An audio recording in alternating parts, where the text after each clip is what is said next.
and welcome to the Victorious Souls podcast today.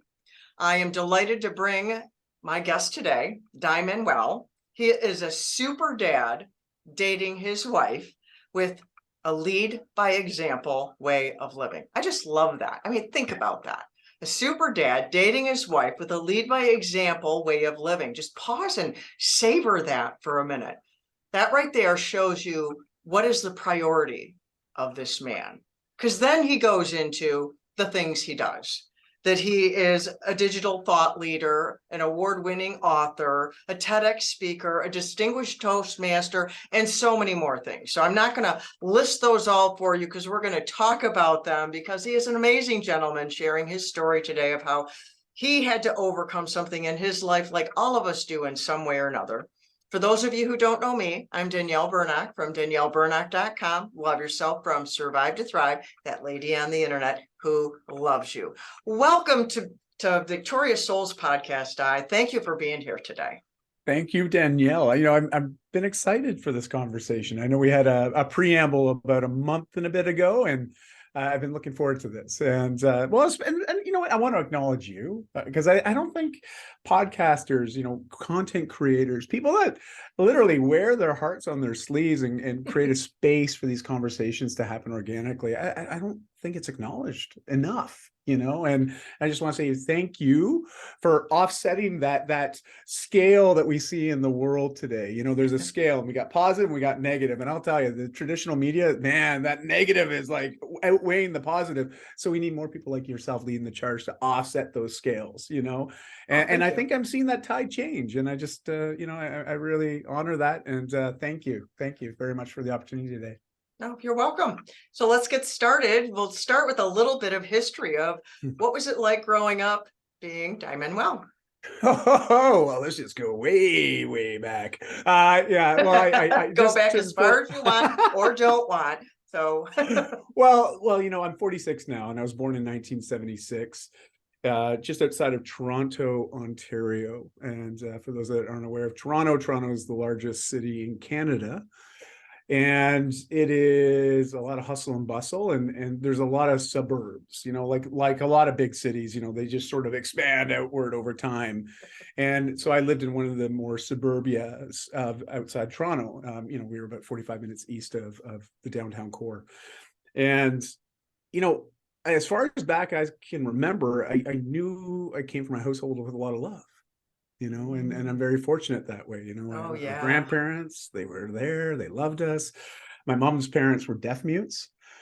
So that was really interesting, growing up with them. And because, my mom actually, was really funny is my mom learned to sign before she learned to talk. Because my mom, she had didn't have any challenges, learning challenges, unlike my grandparents at the time. Like back then they didn't know what to do with, they usually would ship them off to some sort of school that was made for the deaf, and now it's like there's so much more resources and support networks, and it's so much more accepted, right? Less stigmatization to those kind of learning disabilities. And we don't even call it that anymore, it's learning abilities. And so growing up with that, it was really interesting. And also because my mom was first taught to speak from a Louisiana Black woman that was living in Toronto and working at the spa that my grandfather owned, this hair salon. And so my mom still to this day in her 70s has this sort of Southern twang every once in a while that comes out, which is just hilarious, right? It's just so just to give you some color there, because also my mom, she's always been a creative and a self-starter, but also a bookworm. She loves to learn and to grow. So that I was always encouraged to learn, to grow, to try new things. Oh, good. On the flip side, though, my father, very introverted. My mom's an extrovert, extreme extrovert. My dad, extreme introvert. And he was the youngest of 5 siblings, but there was a 10-year gap between him and the next oldest sibling. Wow. And my dad was born in 1944. So anybody that knows the math around the World War, right? Like, it's like, yeah, he's a war baby, and it was a bit of an oops, but they loved him nonetheless. And, but my dad grew up in a very interesting time and very stoic. That's what was modeled to him. And this is very important because, we all learn, and the 2 most important ways that we all learn is through role modeling and mentorship. So when you start to look at how those two things play out in your own life growing up, you start to realize, okay, that's where I picked that up, right? Like that's where I learned that habit, right? And now, I mean, today at 46, I can reflect on that much more differently than I could growing up. I don't think I really understood or appreciated some of those pros and cons, that I was adapting or adopting. And so life was good, and I have a younger sibling, my brother was 2.5 years my junior, and we could fight like the worst of enemies, but we were also the best of friends. And like most siblings are, right, with that kind of age, especially, we're both boys and striving to be men, and there's always going to be that sort of tit for tat, and leveling up and leveling down. And when you have a stoic dad, that will feed into it too. Oh my gosh, like totally, right? And but what was also really interesting is my father was a veterinarian and opened up his own practice with his business partner, who also graduated around the same time that he did. And what was super interesting was, he was an entrepreneur. They were starting their own vet practice and not really understanding what they were doing or how they were going to do it, but they did it. And eventually it grew to a point, a number of years ago, he finally exited out and then retired. And then unfortunately, pancreatic cancer ended up taking my father's life 5 years ago. But, up to that period in time, he had built a successful practice, like 10 full-time vets working for him, like it was quite an enterprise. And so it was impressive. But I got to tell you, he grew up, and his father and his mother, they were hard workers, right? Like it was just, you work. That's where your purpose is. That's where your meaning is. That's how you show support and love to your family, is you work, and you work more to provide. And you know where I'm going with this. So, my dad was working all the time, and so that some of my earliest memories of my dad was him just going to work, or coming home and maybe tucking me into bed, we didn't see him a ton. But we still felt loved. I felt loved in my own way. That's quite an accomplishment right there. I want to just pause there because that is an incredible accomplishment with those sets of circumstances. I find that to be somewhat uncommon because when you're in a household with so much work, there can be a sense of abandonment and a sense of neglect that can set in. But there are those parents who somehow, even in the midst of all that other hard work and the stoicism and things like that, that can tend to neglect children, they somehow overcome that. And the children know they're loved, even though, well, maybe I don't know how to do this with my emotions so well, but I still think they have no lack of a sense of love. One of the ladies I interviewed for my book, Because You Matter, she grew up like that. And I was just really, I was astounded by that because I grew up with with emotional neglect. And some of it has to do with the parents, but some of it has to do with our personality and our needs also.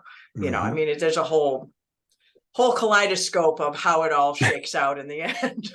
So, but I just wanted to congratulate your parents. I mean, that was something for you to emerge. I know I'm loved. This was hard maybe, but I just know I was loved. My greatest need was I felt so unloved and unwanted. So, and see, that's a completely different thing with similar things, but emerging, knowing you're loved, that empowered you, even though you ran into a whole host of trouble after that, didn't you?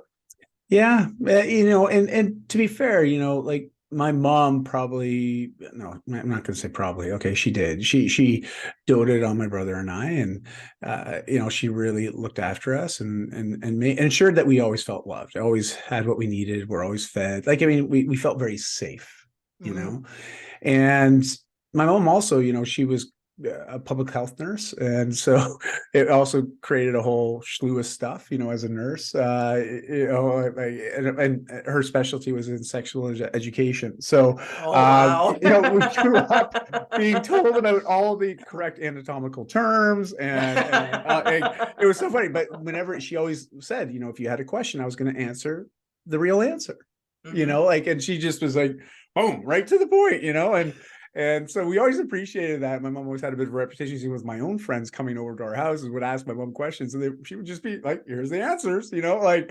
So it was entertaining and fun, but it was also neat to see, and grow up around. And but it then came age 9, and everything changed. Everything literally changed in a matter of an instant. What And happened? well, I remember coming home after school one day, and I got home before my brother, and my brother arrived shortly after, and my dad was home from work, which was odd. He's not usually home at like 3:30 in the afternoon, Yeah. especially on a weekday.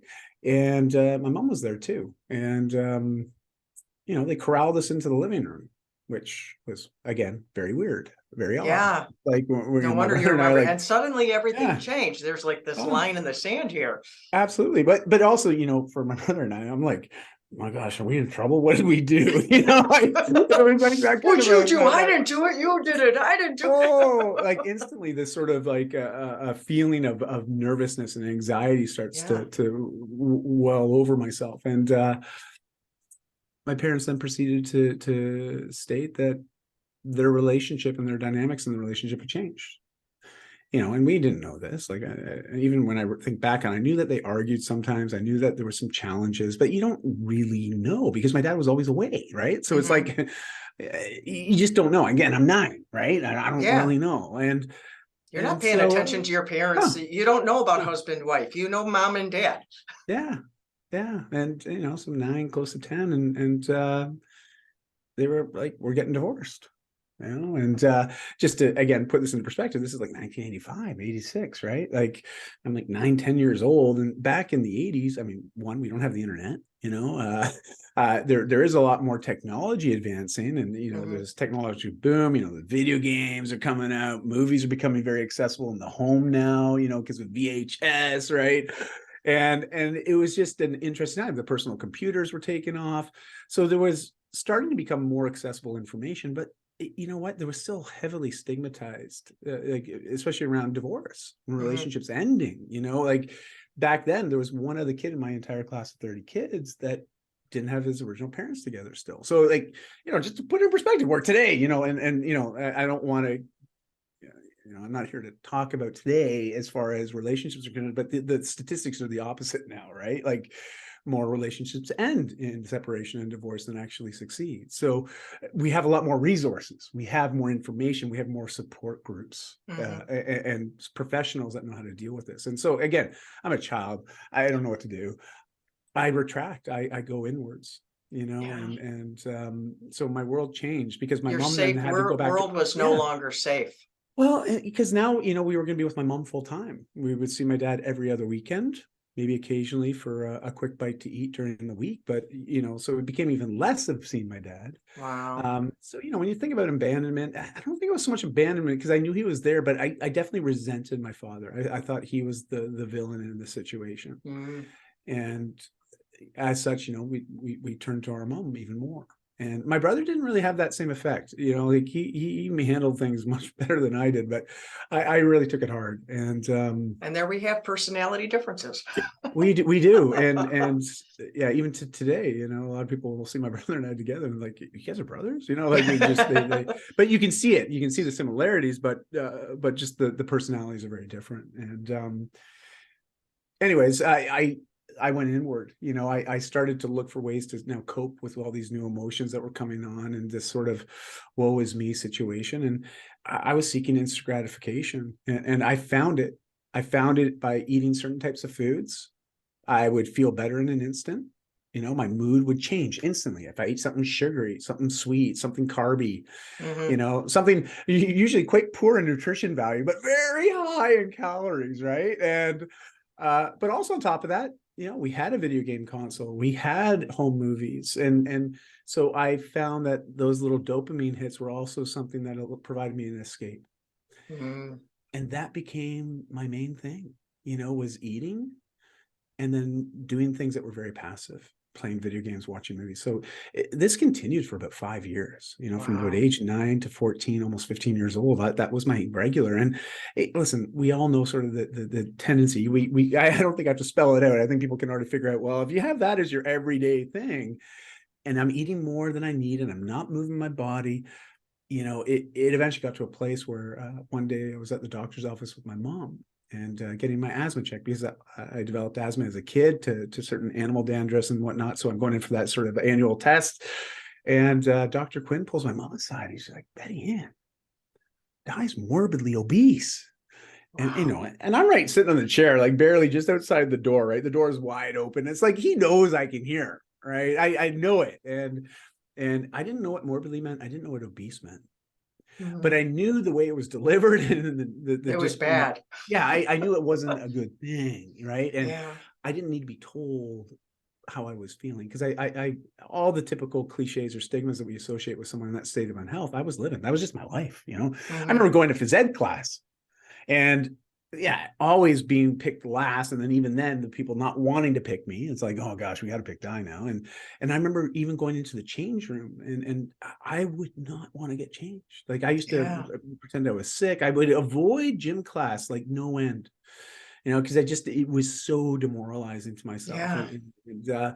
And in this sort of escapism and avoidance, I started to develop a lot of anxiety, especially social anxiety. And so I tried to do things that were very private. So I would only have a tight circle of friends, and it would always be stuff that we do at our place. I wouldn't really go out a lot. Like I became very insular, Yeah. and that was tough. It was tough because obviously all the conversation around mental health today is so much more open.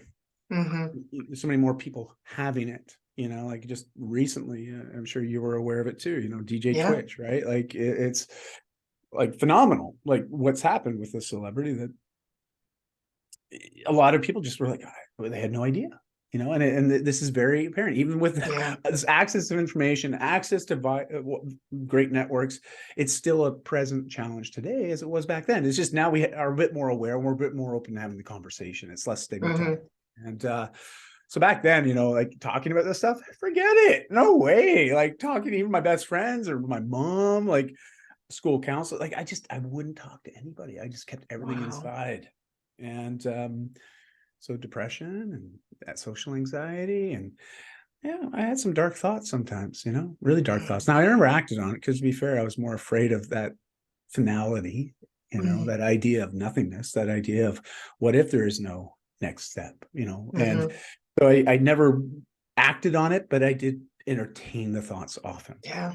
And and then, That's a different yeah, form of escapism, it, because it like you're is. You're escaping right. into the food, Mm, you're escaping into the game.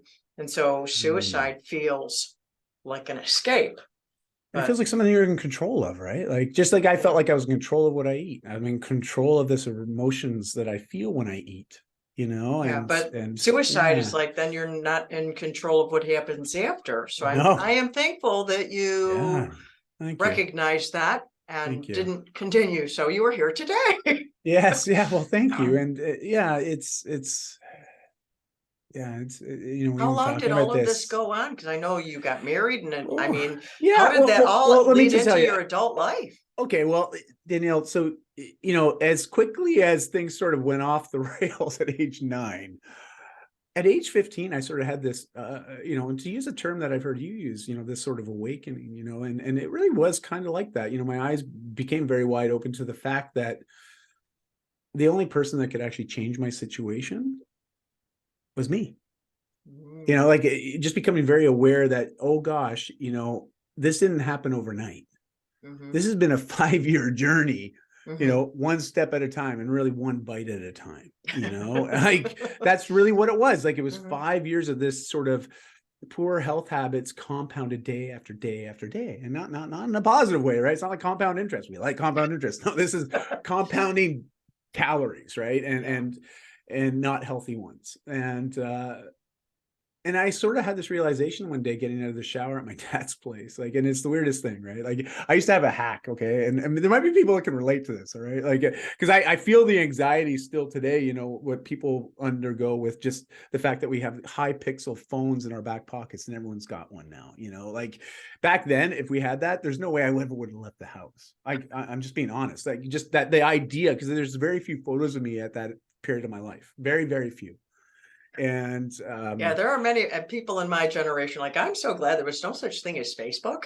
seriously, right? I You don't know. know. I know Oh what I my did. You God. don't know. There's no Yeah. record.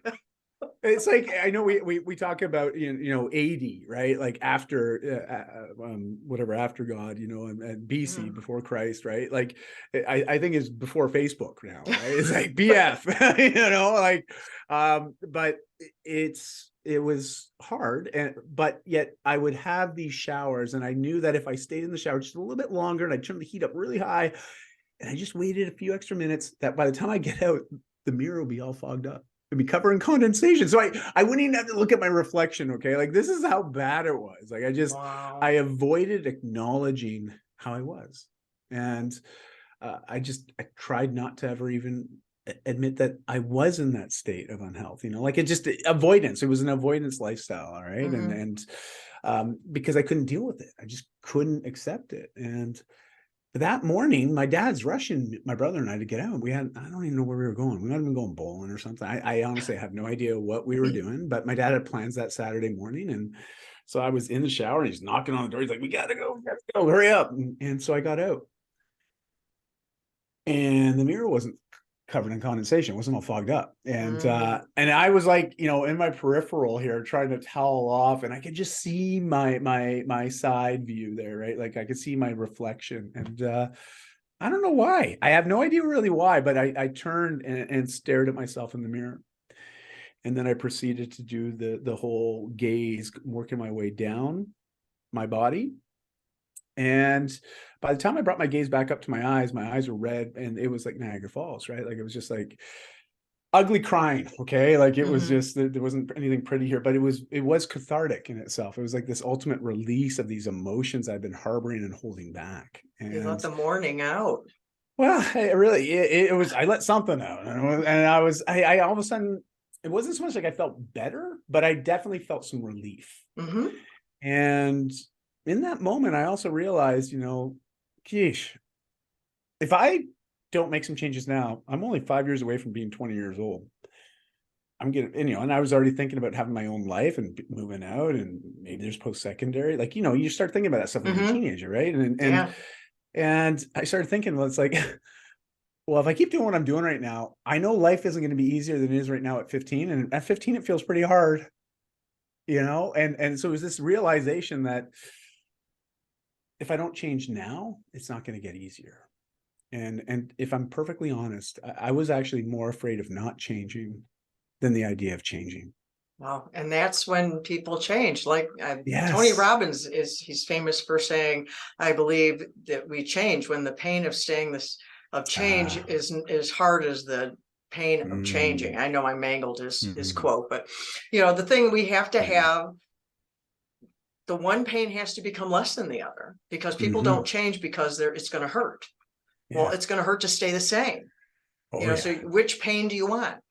That's right. Do you want pain forever, or do you want pain that you go through it and then it's gone? Yeah. And it wasn't even so much pain for me. It was honestly fear. It was this anxiety, this sort of fear of the future and what will come if I don't start to address some changes. And I toweled off. I went and got my clothes on. My dad's in the living room waiting for my brother and I. My brother's already there. And I come out and I'm like, Dad, I want to get healthy. I don't want to be like this anymore.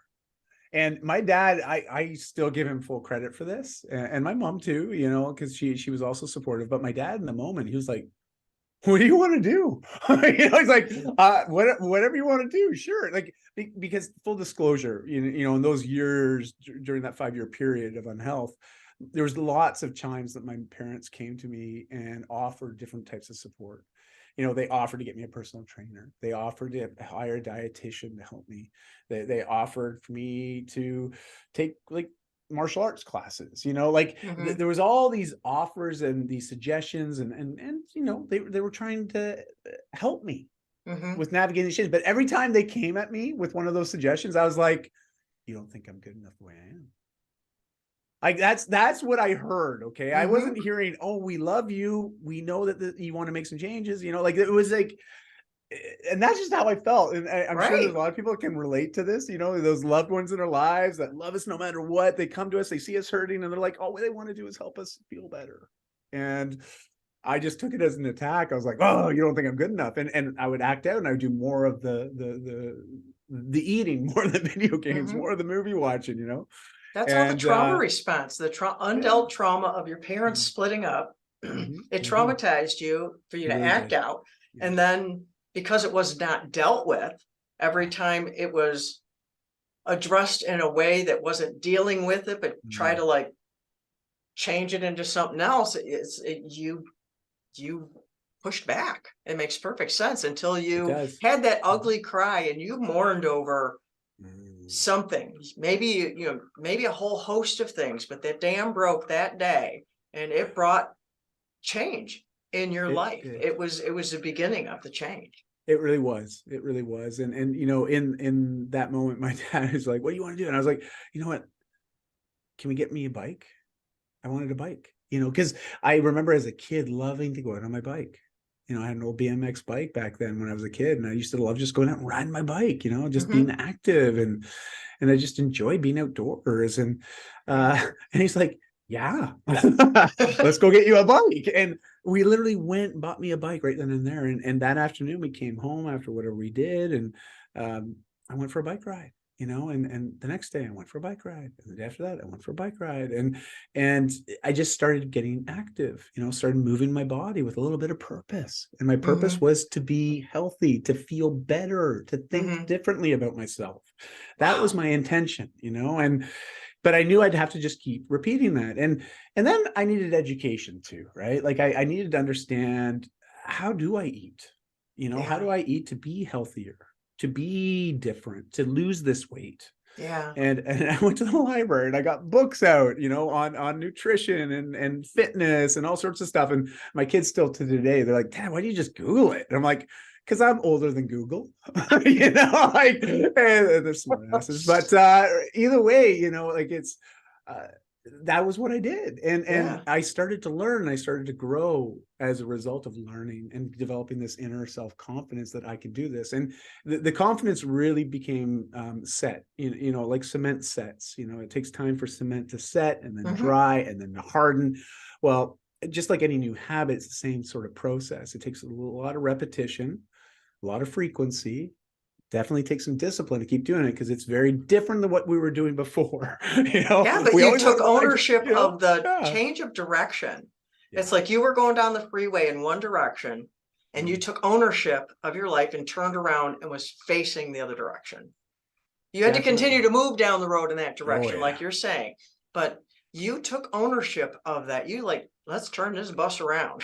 Well, thank you. And literally, it was my bike. I turned it around, and I remember there was this same route I would do every day. And it Hmm. was, I'd be out for almost 90 minutes. I know that's a very long ride, and I didn't cover as much distance when I would start, but over time, it would be more distance, but the time domain remained the same. It was always sort of a 90-minute. And the only way I knew it was 90 minutes was my dad allowed me to take his Sony AM FM cassette player, the little Walkman. These are these old yellow bricks, right? And it was really cool because he could play a 45-minute tape. And when we get to the end of one side of that tape, it would automatically flip to the B side, and it would play the B side. Wow. And it was like, that was all the rage, right? and Yeah. and so I would have Tragically Hip on one side and Alice in Chains on the other, and these are just two bands that I used to enjoy as a teenager. I still do enjoy them today too. The nostalgia is real. But I knew that, you know when I would just ride, and when I would hear that click, and I would hear the other bands start to play, I knew that was time to turn around and go back. Ah, yeah. And that's how I sort of just picked the time, because I wasn't going to watch. I wasn't measuring my heart rate or any of that stuff that people talk about today, right? I was just getting out and riding, moving my body. Hmm. And 6 weeks in, I remember there was this hill that I would come at, and I remember the first time getting there, and I didn't even make it a third of the way up the hill. I got up to this point, and it felt like the bike just froze, and I was like, oh, and it wouldn't move, and I was like, well, I'd fall over. But I knew if I gave up and turned around and went home, which was my initial instinct, I'm just being Hmm. honest, like I was like, okay, well, forget this, I just failed. Why am I even doing this? Change is hard. This is not possible. I can't do this. All those thoughts I'm thinking there. I'm like, Yeah. okay, just keep going. And so I walked the bike to the top, and I got to the top, and I just started riding again and kept going. Wow. Now, here's the thing. Every day I was coming to this same hill, right? Every day for 6 weeks. But every time it was a little bit more, a little bit more, a little bit more. At the end of 6 weeks, right? Now, this is only 6 weeks into this commitment of moving my body daily with purpose, right? Like that, just 6 weeks in. And I remember having my head down, coming to the hill. And I'm like, oh, okay, I'm gonna do it. And I just kept going. And I remember all of a sudden, just it started to feel easy again. I'm like basically pulling my eyes up from the road, and I'm looking up, and I'm like, oh my gosh, I'm on top of the hill. And I'm like, in that moment, Such victory. Oh, it wasn't just victory, but it was this confidence that I gained, knowing that change is not only possible, it's possible when I choose for it to happen. Yeah.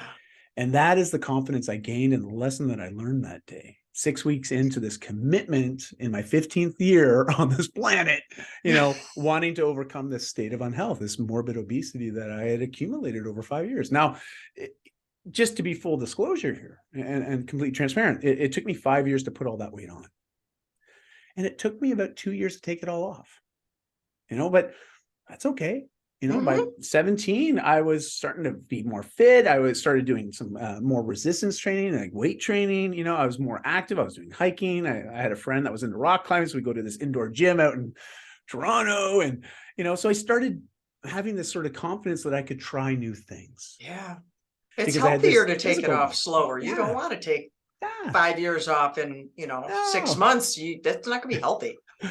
It can be hard too, on our systems, on our mentality. There's lots of aspects to come into that, but it was an enjoyable 2 years. I learned so much. Now, to be fair, my results and my motivations for getting the results were largely surface, and I. Well, you were 15, honest, okay? I know. Give yourself a break. You were 15. You're not 15 girlfriend, now. okay? I did. I wanted a girlfriend. Full disclosure. How normal of you for 15. Yeah. But when I really think about it, it was also because I just wanted somebody to want me, because I didn't believe that would be possible. And that's just how I felt about myself, So to have somebody that wants me, but also to have that romantic, loving connection. That's really what was motivating me, every day. It was like, oh yeah, that was sort of the end result that I'd be working towards. But the neat thing was I did start to love myself a lot more too, and just loving the process of feeling good, feeling healthy. And at 17 and a half, it was about a year before I was about to move to British Columbia, to Vancouver, Canada. A friend of my mom's came over. I'm like, hey, is your mom around? And I'm like, well, yeah, she's in the back doing some gardening. And he just sort of stood there looking at me through the screen door. And I'm like, okay, what are you doing? It's kind of that awkward stare. It's like, I just told you where my mom is, but you're like, there's a pause there. And you're still looking at me. And I'm like, okay, what's up? And he's like, why are you looking at me like that? Yeah, well, Stop looking at me like that. Do you have a couple minutes? And I'm like, oh, sure. I don't know. What do you want? Yeah, well, and then he proceeded to come in, and right away I'm like, what did I do last weekend? I'm like, again, just like when I was 9, my parents were sort of pulling my brother and I aside. I'm like, oh man, am I in trouble again here? Like it was this instant sort of like, oh my gosh, what did I do? Because he was an adult, someone that was more than twice my senior. He was into his 40s and at this time, and I'm like, it's a longtime family friend, so.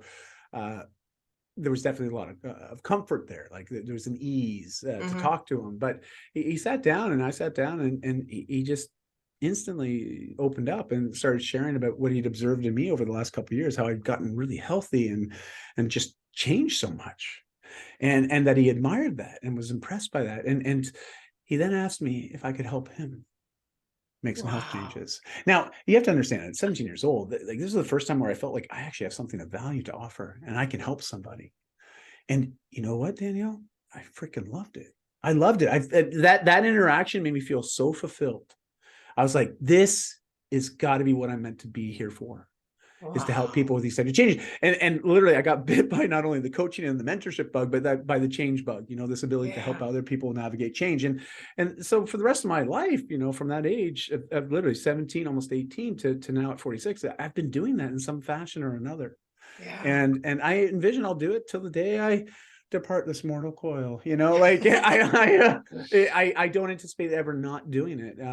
But obviously, I told you, like, it was very surface, a lot of those motivations, and I did not deal with the trauma at hand that started the whole problem, the challenge. And by the time I was 18, I had already started to realize that, to open up and to deal with my social anxiety, and to just, because I harbored a lot of those negative thoughts still. Like, even though I changed the outside, don't worry, on the inside I was still morbidly obese. I was still that little fat kid. I was still that person that was afraid of letting people in or letting people see me. I didn't feel I had value.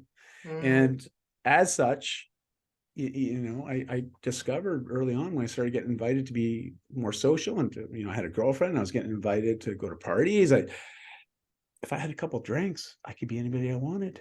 I could be that person that I thought I wanted to be, that I thought other people wanted me to be.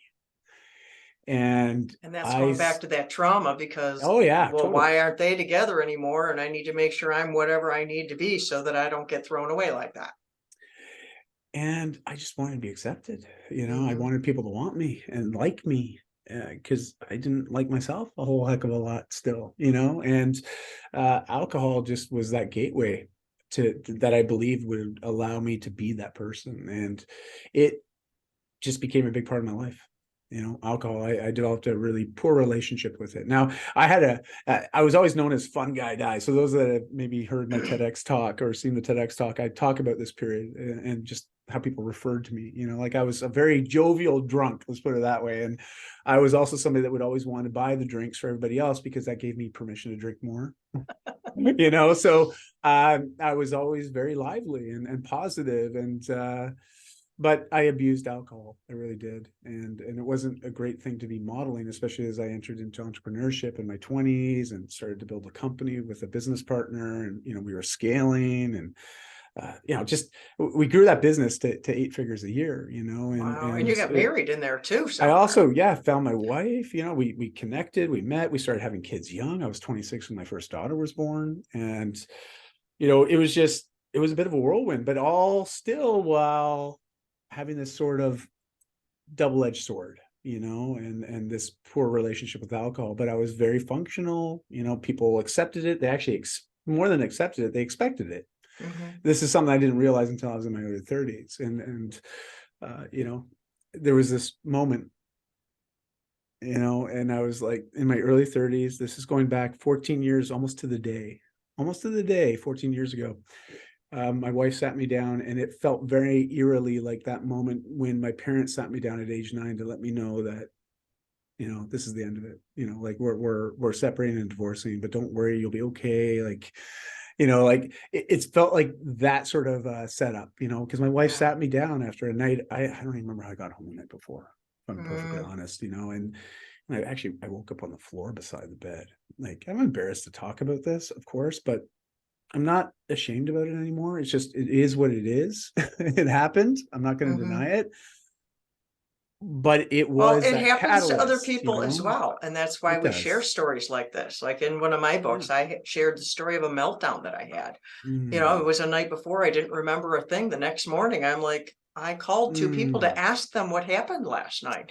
That's really embarrassing to do that. So my heart hurts with you, and I understand. And I thank you for being vulnerable, letting yourself be vulnerable to share something like that, because you're not the only one who ever did that. Nope, you're right. And I probably won't be the last. And as I've realized, as I've started to share this story more and more, and to be honest, Danielle, thank you for sharing that. Because the thing about vulnerability is what's remarkable about it. When one person's vulnerable, it gives somebody else permission to be vulnerable. Yeah.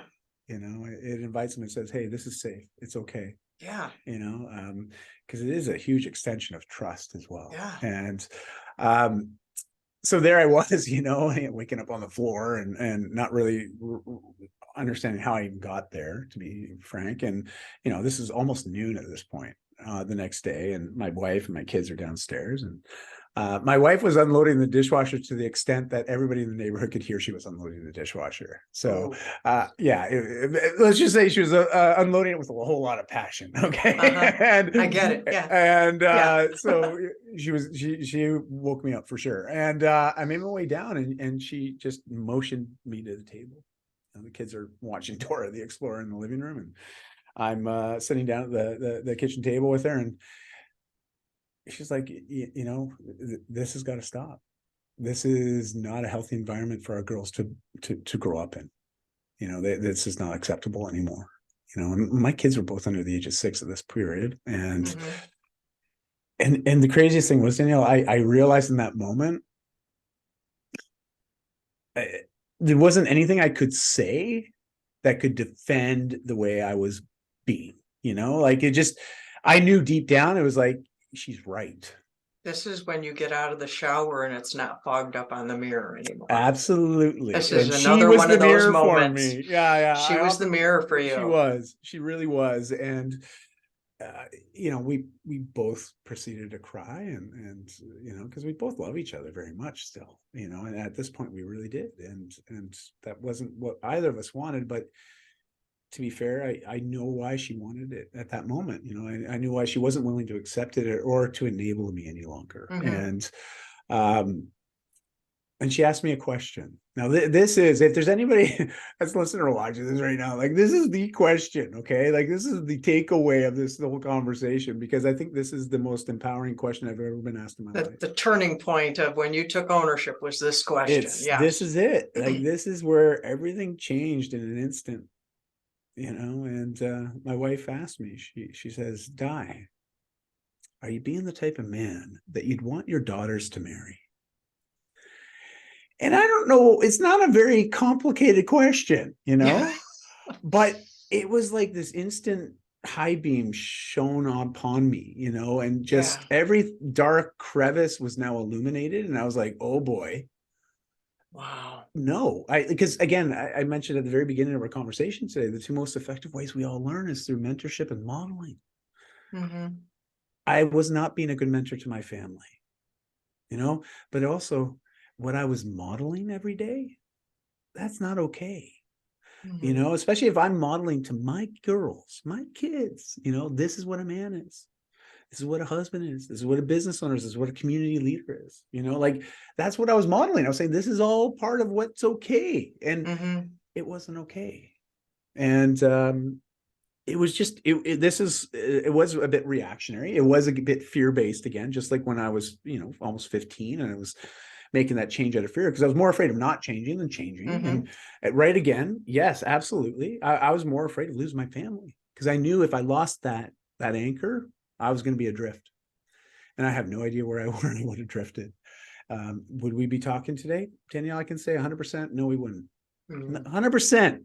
I know for a fact we would not be speaking today had that relationship ended. Had I not made a commitment to myself that day that I was going to go 1 year without drinking.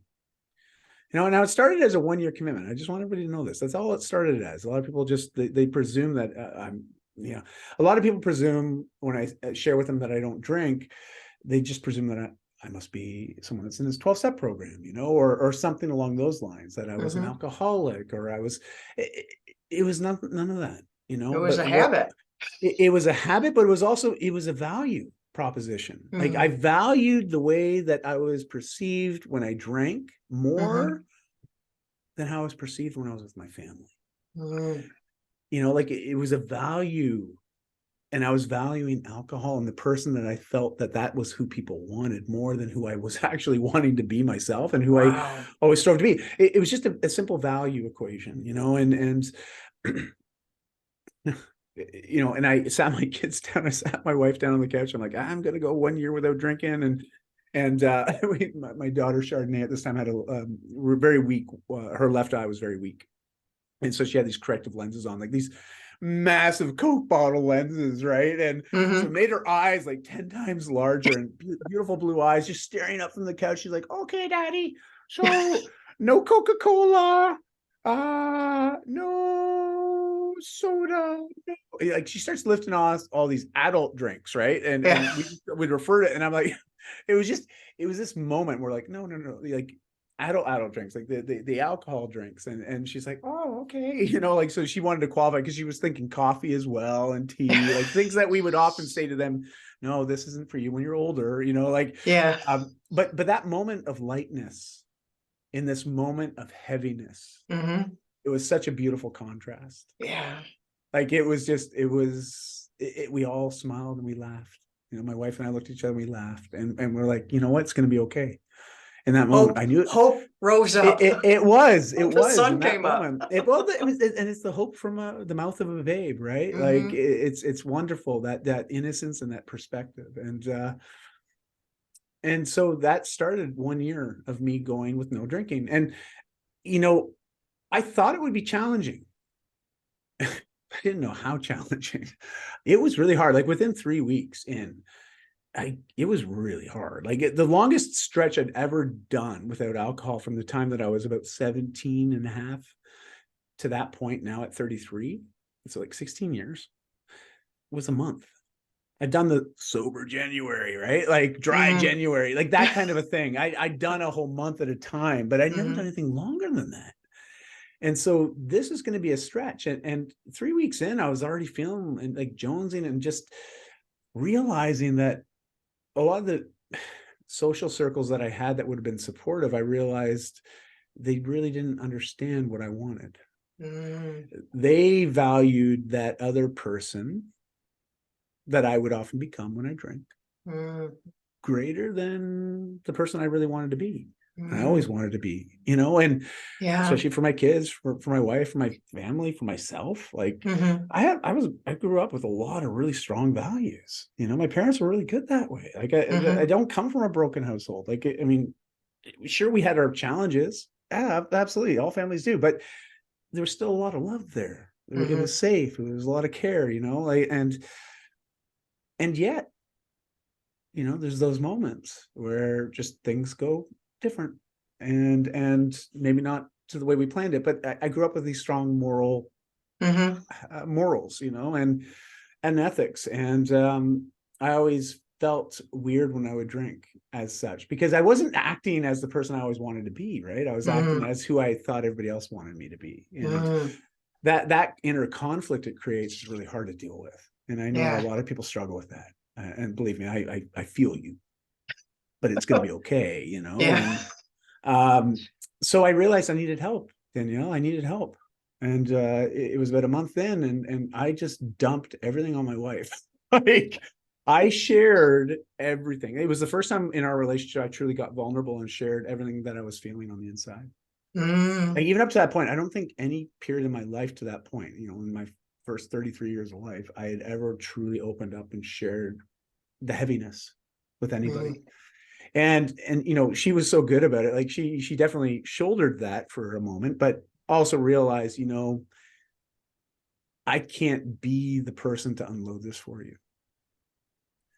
And and I don't think I was really expecting her to. I just wanted to share how I was feeling. I just wanted her to understand what I was struggling with, and just, to be honest, tell me it's going to be okay. Like and she encouraged me to look for help. And I'd never had help before, like I didn't know what that would look like, but I found a psychologist. I also found a therapist. And there was a period there we even found a relationships counselor. Our second session in, the lady's looking at her. She's like, yeah, Christy, I think it's better if Dai comes back on his own. And so, I continued down that path with her too. And I really embraced this support, this help, because they helped me start to understand the trauma and the effect of that trauma at age 9. And then how I felt as morbid obesity, when I was in that state of unhealth, and some of the social pressures that I dealt with. Like they helped me see things differently and reframe things in a way to better understand, to really be more forgiving of myself, to be honest, and accepting. And, this wasn't a forever thing. Validate the trauma. That yes. You had trauma.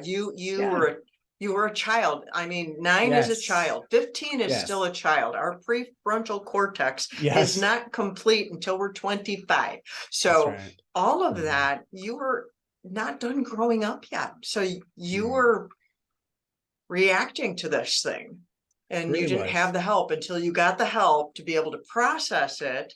And then you Yeah. brought lasting change into your life. Yeah. And that's basically what happened. Like it was about 6 months. It was literally 6 months. And believe me, there was a period there. I went to a lot of 12-step programs too. I read all the literature. I thought maybe I was an alcoholic. Maybe this is something that I can never change. Because, but I struggled with this whole idea that, I'm powerless to this thing, Yeah. this thing outside of me. Like I really struggle with accepting that, because I every single time when I drink, full disclosure, I was like, I knew what I was doing. All right. I was like, I'm having another one. I know I don't need another one, but I'm having one anyways. Or my phone would be I'd be getting texts from Christy like, hey, you're supposed to be home. And I'd be like, I'm going to turn that off, and I'll just pretend later that, oh, my phone died, and like, I was fully aware of my choices and what I was doing. Mm-hmm. I never felt powerless to alcohol. I never felt it was holding a gun against me, and so I struggled with the 12-step program, but I realized I just needed help. I needed some support to start to understand some of the things that brought me to want to drink and to prioritize that person I'd become over the person I wanted to be. Right. It's more And important to yeah, find the help that you need than to find a label to slap on yourself. that's right. Thank you. That's the best way you can put it, and I was like, man, drop the mic now. That's great. Yeah. Cause that's very on point. And here's the thing. It was like 4 to 6 months of working with these professionals. And I got the clarity, and I got the That's actually to pretty work through. quick. Yeah, I know, but listen, I embraced it. Right. And I embraced it. And I you was did the like, work, I'll bet. I did the work. Okay. And And that's what I there, want and people to let's take pause away. here for our Yeah. listeners. Mm. That is key. I have shared that in my story before. You can go to counseling for 20 years and never get better. That's right. If you don't do the work. But Oh, if you man. will do the work, if you will do the work because you matter, because you are worth doing the work, you can get free. I can't say how long. It depends on your circumstances and what you're dealing with. You've listened to what Dai has had to say about his situation. And in an earlier episode, Janine McConaughey shared her story of having the multiple personalities and what she went through to do the work to get free, and all the work, but you're worth the work. So please, please, please do the work. Absolutely. I'm going to say ditto, because it is so on point. Like I knew I just wanted to do it. Like I wanted to better understand me, and I wanted to be the person that I always wanted to be. Do you know what I mean? I think we always have a vision of the kind of person we want to become. And most of the time, the choices we make every day is actually leading into that realization. But unfortunately, sometimes we just get detoured, and we start doing more of the things that take us away from that vision of who we expect ourselves to become or are working towards. And so for me, it was like, I want to get back on course here. Okay. Yeah. Like I'm in my early 30s. I want to be that role model for my kids, but more than that, I want to be the mentor, and I want to help others. Like at 17, I got bit by that bug. I knew that I wanted to make an impact with my life. Well, that's a perfect segue into what do you do now to help people? What are you doing right now in your life now? Yeah. As you've made And I all this big change. So, well, huge change. And that was the catalyst, that 1 year. And here's the thing, at the end of that first year, I remember my wife very distinctly. We got to the end of the year and she's like, holy smokes, she did it. Like, she was so proud, because also our relationship has gotten much more stronger. I was much more engaged as a parent. I was more present to my own life and the lives of people around me, right? Like, everything started to change. And she's like, hey, you want to celebrate? Why don't we watch the sunset tonight and share a bottle of wine? And I'm like, yeah, we could do that. But, Chrissy, what if I keep going? What if I just keep going? Because I was like, so much changed in this last 12 months. What would happen if I just kept going with this? Anyways, it's 14 years now, like 14 years. And I don't feel a need. Like, I just don't, it's also because I'm very health minded, and also being diagnosed with a chronic autoimmune disease 10 years ago. It reassured me of some of the choices I make and how I prioritize my health, and mental health included. And, so over these 14 years, I exited out of that company that I was a partner with, and after 17 years of doing that, and I wrote a book, and it's called The Whole Life Fitness Manifesto. It teaches people how to leverage 2% of every 24 hours. That's only 30 minutes. So 2% of your day is only 30 minutes to maximize and optimize your body, your mind, and your spirit. Wow. And it's very simple. 15 minutes of movement with purpose, 5 minutes of mindful meditation, followed by 10 minutes of focused personal development. And so that is a 30-minute solution, as I frame it as a 2% solution, And if you commit to doing it for 28 days, I don't care who you are, you will see a shift. And a lot of people say, is that all I got to do? I'm like, it's the least you should be doing. Like, well, you could start there. It's a How wonderful about you place. start there? It's a wonderful thing because no one else will do self-care for you. Right. No one else can. It's why it's called self-care. Exactly. Exactly. And so, that book came out 7 years ago. And at that same time as I basically quit a career of 17 years. My wife quit hers a month after that. We pulled the kids out of school 2 months later and gave away our stuff, packed up our SUV and started traveling. And that set us in motion in a 5-year journey of traveling all over the world. And we actually spent 2.5 years living in Bali, Indonesia during that period in time. And lots of growth, lots of learning. I continue to coach and to mentor people, not only in business, but also in life. And I often support people in both areas because they're always interconnected. Oh, yeah. and I just find great fulfillment with that. And obviously the TEDx talk, which happened about a year ago, and I started co-facilitating men's meetups, men's circles, and really trying to help men develop healthier relationships with vulnerability. And it's amazing. It's a skill like any other skill, but unless you have a place to practice that skill in a safe place where we feel comfortable and confident in ourselves to be able to try something new, to open up, especially man to man, which, again, I'm a man who identifies as a man, and the men's circles that I tend to facilitate often attract people of a similar identification. And so when I'm using this kind of language, please recognize that. And because I know some people are sensitive to pronouns, and I am too, but the men's groups are very specific, and they are serving a certain community for men that want to learn how to be more able to communicate effectively what's going on the inside. Right. Because it opens up this opportunity for deeper connection, understanding, as well as community. And if there's one thing I'm very grateful being able to model and mentor, especially to my kids and my family and the closest people that I have in my life, that is the skill of being vulnerable. Wonderful. And so, that sort of sums up the last 14 years a little bit. So, is there anything that you want to leave people with, that want to make sure that fill in the blank? Well, so I did a Vipassana, and a Vipassana is a 10-day silent retreat, basically, and where they teach you a certain style of meditation called Vipassana. And it's what's been attributed to Buddha, or sorry, I guess Siddhartha, when he became the enlightened one, the Buddha. This was this breathing technique, this meditation technique. And again, please recognize Vipassanas are typically non-secular. So even though it might be associated to Buddhism, at least from a meditation perspective, when you do one of these retreats, it's not secular. So it's open to all religions, basically, if you're a human being and you want to learn how to meditate more effectively, Vipassana.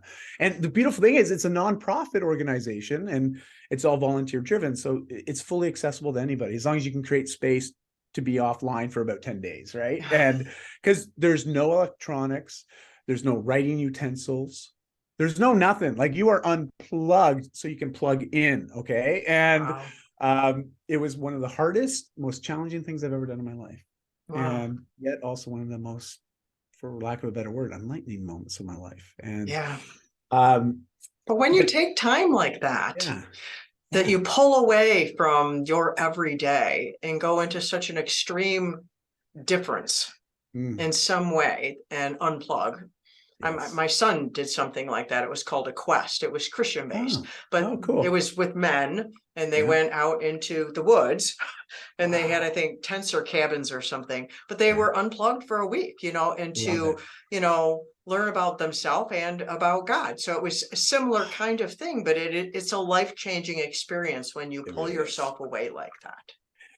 sometimes we got to slow down to speed up, Yeah. and but the one thing that I learned and that was very impactful at that moment was there was one of the instructors, they shared a lesson and they talked about Buddha and this whole idea of this too shall pass. Like we hear that expression quite often, and it's associated to Buddha like 2,600 years ago, right? Like meaning that all the pain and the suffering that we might endure at periods in our life, don't worry, this too shall pass. You'll get through it. Things change, because change is the only thing we know that's absolute certainty that's going to happen. Whether we like it or not, change is happening. The universe is based on change. But here was the thing, and this is the thing that really got stuck with me, was he goes, and I just presumed it means all the negative stuff. So don't worry, you'll get through all that stuff and it'll get better again. He said, but no, it's more than that. All the good things that happen in your life, that firstborn, that first time you met your life partner, that first time you published a book successfully, like that first deep connection you have with a fellow human being, like all these magical moments that we experience in our lives, those too shall pass. Well, time is what we have right now. Yeah. We can't live in yesterday and we can't live in tomorrow. People try, and then it robs them of their right now. What we have, all we have, really have, is right now. And for me, that brought it into instant focus, because I started to realize, well, yeah, that's right. All those good things do pass. They pass. You got to appreciate them when they're happening right then and there. And I know I've heard it. I've read Eckhart Tolle's Power of Now. Like we've heard a lot of the gurus referencing this idea of now and being present to now. But it was just in that moment, on that silent retreat, learning to meditate, reflecting inward, when I heard that message, I was finally ready to receive it. And it really stuck with me. And so that ability to try to bring myself back to the present moment has been so enlightening and helpful. And that's the one thing I want to invite those that are listening or watching this right now, it's like, create more presence for yourself in your own life. Amen. Like, and whatever means necessary to figure that out. It's okay. There's lots of modalities you can plug into. But don't limit it. Just try. You will find something, and you're going to have that same moment where all of a sudden it's like, whoa, okay, I get it. Right. And it's beautiful. So again, back to your terminology, Danielle, it's that awakening moment, right? Like, it's just like, wow, okay. It's like everything was kind of fuzzy, and all of a sudden it's like, whoa, it's clear. And I want that for everybody. Yeah, it's like that one scene at the end of the movie Scrooged. Oh, I don't know if you've ever seen with that. Bill He Murray? goes, I get it now. Yes, I get it now. Yes, About good. love, and he has them all singing, and it's this great time. But it's like, I always think of that in that movie. I get it now. In multiplication tables, how many times do we have to repeat them? It takes repetition for us to get things. So if you need to listen to this again, you are listening, listen to it again and again and again, because we need repetition to be able to get whatever epiphany you are needing today, as you are listening to this, as you are watching this on my YouTube, that you get what you need, because that's why I do this here. So, Dai, how can people connect with you? Where are you in the social media or website? How can they connect with you? Thanks, Danielle. Well, I'm pretty social, and this nice thing of having a unique name, I'm pretty easy to find if you can spell it right. And Dai's a Welsh name for David. So Dai's D-A-I, and Manuel is a Portuguese last name, M-A-N-U-E-L. And yes, I'm Canadian. Don't worry about it. Like it's that's where the mix comes in.